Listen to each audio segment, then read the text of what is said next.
Good morning. My name is Solanki.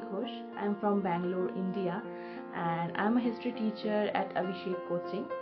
So today we will be discussing about a new topic.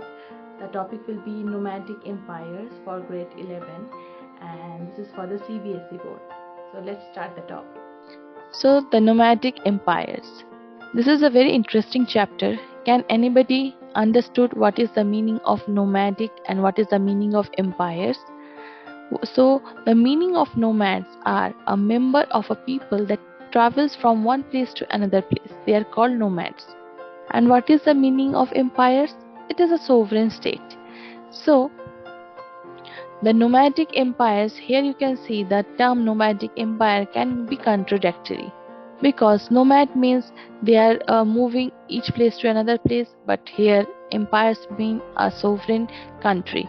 So these can be contradictory. So nomads are quintessential wanderers. They are called quintessential wanderers. They have organized in family assemblies, they have undifferentiated economic life, and also they have rudimentary system of political organization. On the other hand, the term empire carries with it the sense of a material location, a stability derived from complex social and economic structures, and the governance of an extensive territorial dominion through an elaborate administrative system.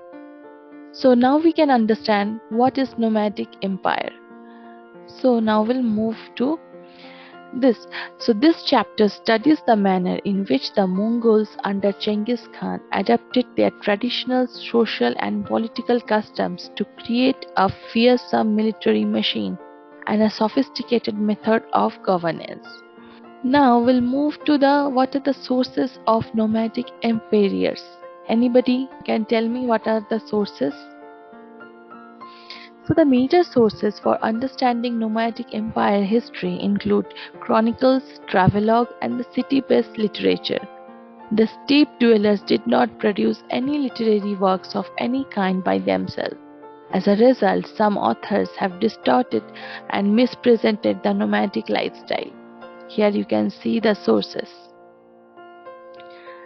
Now we'll come to the interesting part about Genghis Khan. So, who is Genghis Khan? Can anybody tell anything about Genghis Khan? Yes.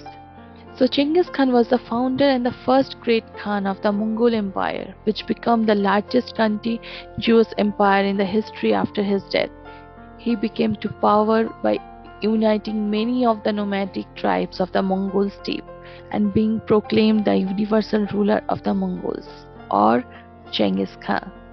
So he was born around 1162 near northern Mongolia, and his childhood name is Temujin. So what is the meaning of Temujin? Is blacksmith. So his father name is Usigei. He was the chief of Kiat, a group of families related to the Borjit clan. Now he was the son of Holin's second wife of Usugai. He was the son of Usugai, and in 1177 Temun was captured and enslaved by his father's former allies, the Taichind. So this is all about the career of Genghis Khan, and the remaining part we will read about in the next chapter or the next class. So till that, bye, and now I'm stop sharing. Now if you have any doubt you can ask me after the class. And the problem solving, we will do all the problem solving questions, everything we can do. Thank you.